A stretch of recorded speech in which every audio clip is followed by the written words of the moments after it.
Bonjour, bienvenue sur cette nouvelle vidéo dans laquelle on va faire un petit quick fix. Enfin, je l'espère. Et ce coup-ci, en quick fix, qu'est-ce que j'ai prévu? Ça, une manette de PS2. C'est une DualShock 2 officielle.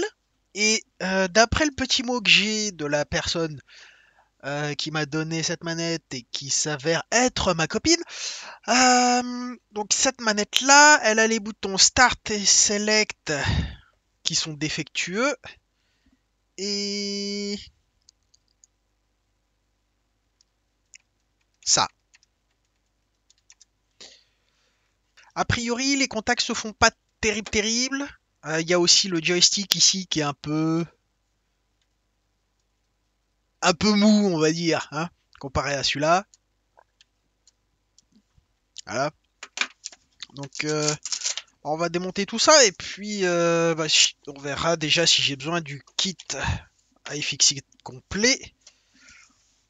En attendant, on va commencer par dévisser tout ça.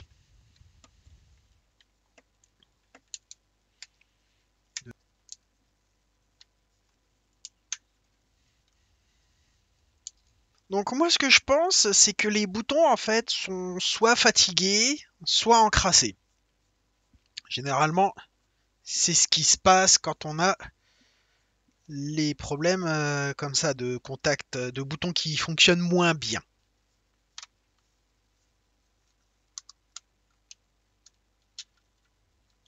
Ok.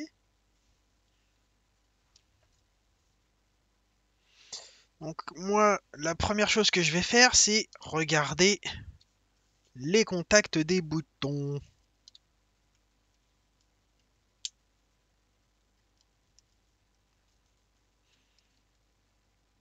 Et ça c'est... Oula, il y a tout qui vient.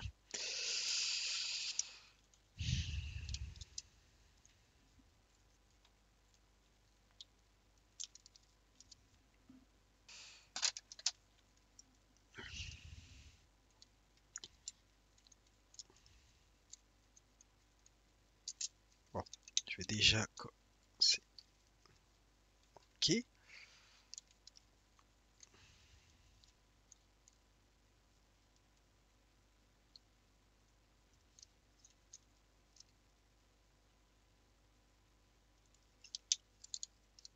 Hop là.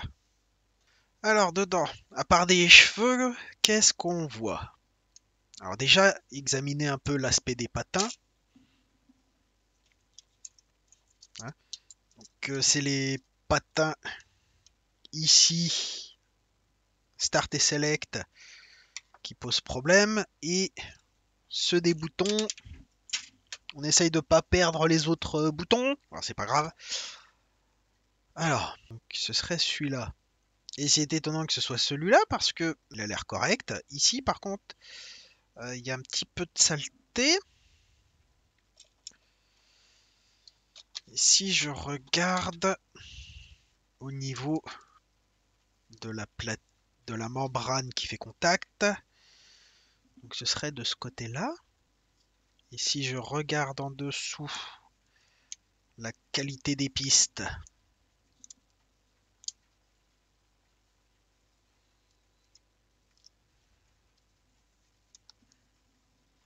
pas de marque de corrosion, rien de tout ça. Donc peut-être les patins ici encrassés.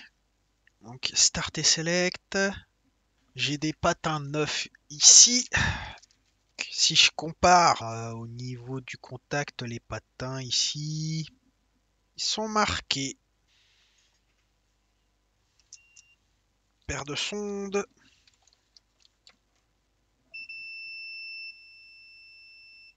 D'accord.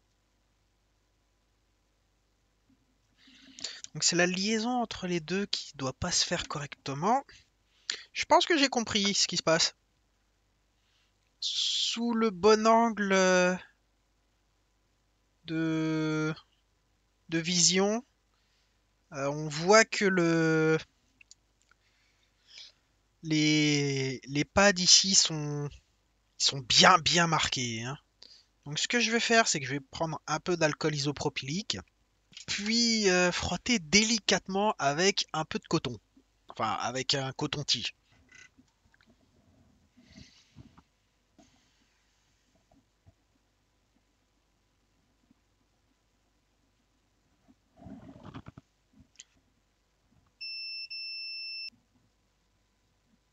J'appuie quasiment pas, hein.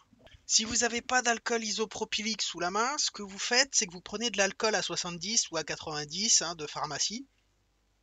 Ici.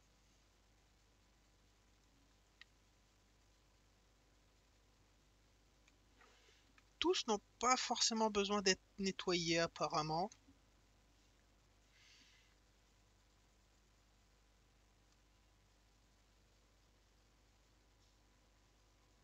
Là, je vais déjà au moins lui remplacer les boutons Start et Select.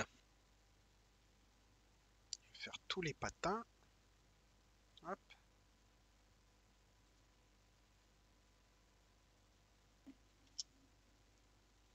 Il fallait que je regarde pour les joysticks ici. C'est carrément le mécanisme qui est foiré. Enfin, foiré. Ah, il est fatigué.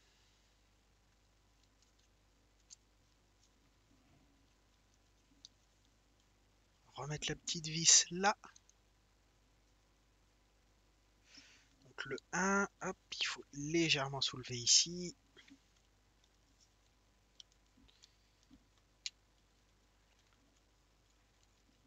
Hop. Ah mais non, mais il y avait deux boutons 1. Oh. Comme quoi, hein, je suis pas du tout inconsoleux, moi. Ça ne veut pas dire que je suis inconsolable. Là là là là là, le jeu de mots pourri. Alors faites attention, ces patins-là doivent être bien plaqués, hein.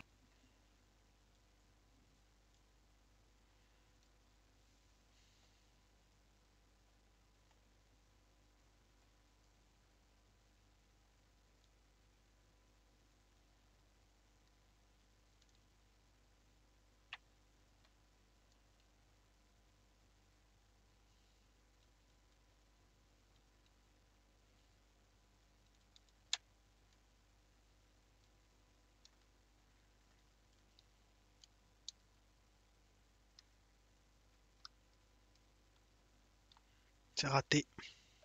Pas besoin d'aller au bout. Il y en a un des deux qui est réussi, mais pas l'autre.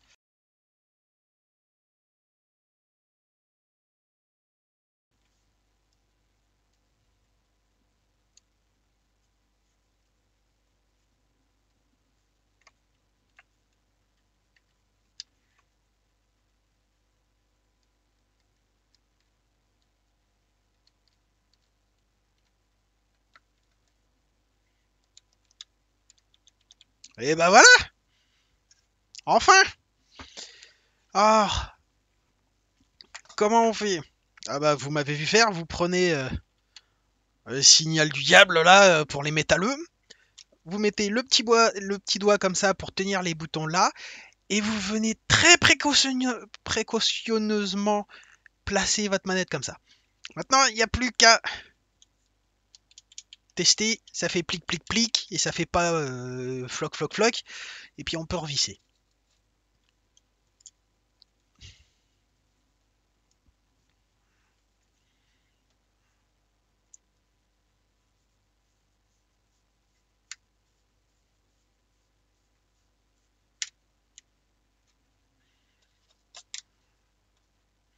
Alors, j'avais acheté un adaptateur pour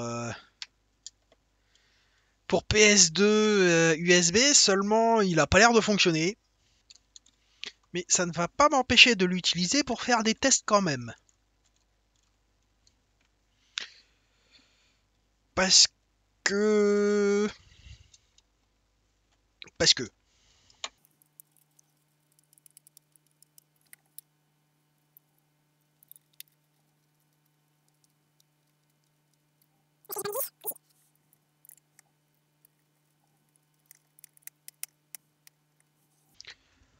Bah voilà. Bah reste plus qu'à tester, voir si ça fonctionne. Donc quand vous avez des boutons qui sont un peu récalcitrants sur vos manettes, n'hésitez pas à les nettoyer. Généralement, c'est soit ça, soit les patins qui sont usés. Donc un petit peu d'alcool de votre pharmacie, un coton-tige, vous nettoyez, vous laissez bien sécher, et puis c'est marre. Par contre, y allez pas comme des bourrins, parce que les pads, enfin les couches de carbone sont assez fines et assez fragiles, hein. Donc mollo. Après avoir nettoyé la manette, il faut la tester. Je me suis acheté ça, hein, pour quelques euros. Frais de port compris, il me semble que ça fait 6 euros. Et le truc, comme toutes les chinoiseries, hein, c'est qu'on joue à la loterie en fait. Et là, j'ai perdu à la loterie, ce truc ne marche pas. Par contre, il y a les ports qui fonctionnent. Et comme nous faisons de l'Arduino, bah, je vais brancher la manette, enfin prendre un des ports comme ça, le dessouder, le brancher sur une petite plaque comme ça là. Ensuite, mettre des machins comme ça. Et puis, je branche ça sur une breadboard ou alors directement sur les ports de l'Arduino. Et puis voilà. Alors, hop. Donc c'est des petites vis cruciformes. Hop, hop. Parce que ça m'a l'air d'être quand même pas de la grosse qualité, hein, au niveau de la soudure, ce truc-là. Donc, hop, on met de la pâte un peu partout.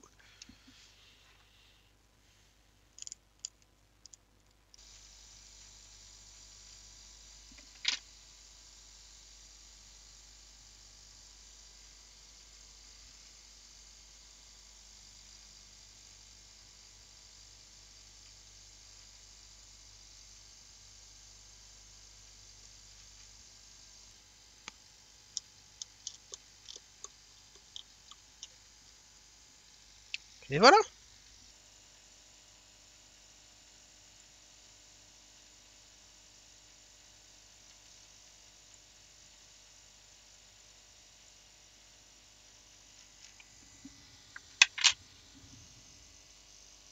C'est de la soudure de merde, mais ça marchera. Ok.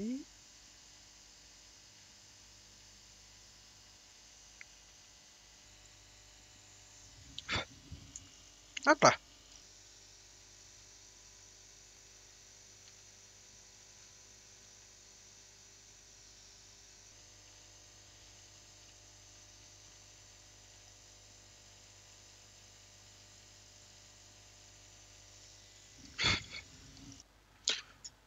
C'est fait à la va-vite, mais on s'en fout. Bon, alors c'était pas du tout ce qui était prévu. Mais bah, ça marche pas correctement. Enfin, la bibliothèque, elle fonctionne pas. J'ai pas envie de me prendre la tête avec ça. Ça fait déjà 6 heures que je suis dessus. Merci. Bon, du coup, ce que j'ai fait, ce que je me suis dit, c'est que bah, maintenant que c'est raccordé comme ça, je vais mesurer la consommation de la manette parce que si je modifie les boutons, ça doit modifier la consommation en milliampères de la manette. Et j'ai eu raison. Alors, on n'a pas d'élément de comparaison, mais vous allez voir que quand j'appuie sur un bouton, par exemple, un qu'on sait qui fonctionne par rapport à la notice, c'est croix. Donc si j'appuie sur croix, voilà. Et on voit que j'appuie pas fort, hein, ah, voilà. Donc un des boutons qui posait problème, c'était Select. Hop, Select fonctionne, Start. Start fonctionne. R2. R2 fonctionne bien, hein, il répond bien, c'était surtout ça, voilà. Et surtout triangle. Triangle, merci.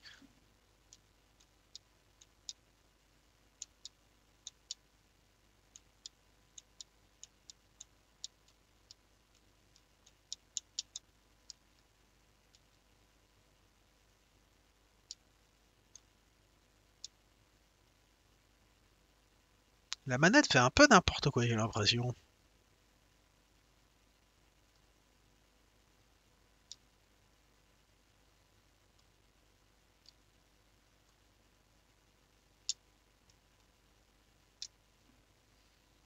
tous les boutons fonctionnent à peu près correctement. Hein. Il y a le bouton triangle qui par moment déconne un peu, j'ai l'impression. Là, il fonctionne bien. Hein.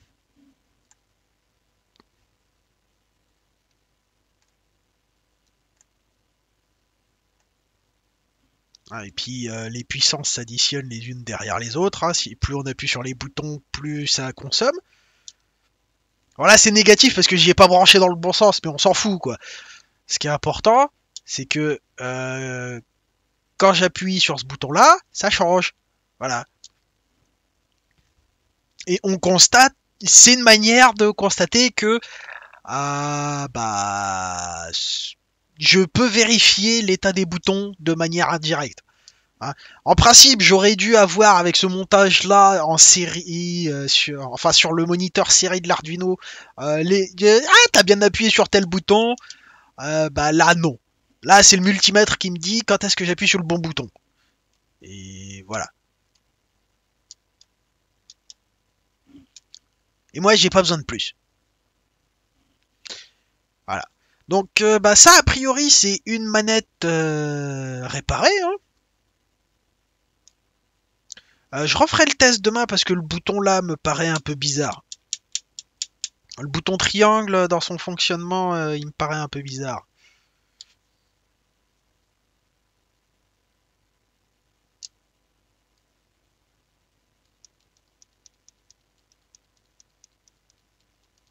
Ou alors c'est juste lui qui va pas assez vite pour détecter quand c'est...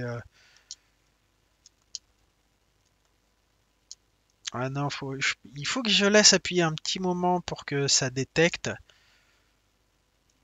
A priori, le bouton triangle est réparé. Hein. J'ai pas changé la membrane. Voilà, voilà. Donc a priori, ça c'est une manette nettoyée et réparée. Ça fera donc plaisir à ma copine. Voilà. Donc je me suis cassé le cul à faire ça pratiquement pour rien. Hein. Tiens, on va faire l'expérimentation là. Qu'est-ce que ça fait si je ne garde? Si je débranche tout ça, pof. Et si j'appuie sur les boutons alors que y a juste ça comme ça qui est connecté. Hein. La carte Arduino là, on peut la mettre, la ranger. Hop.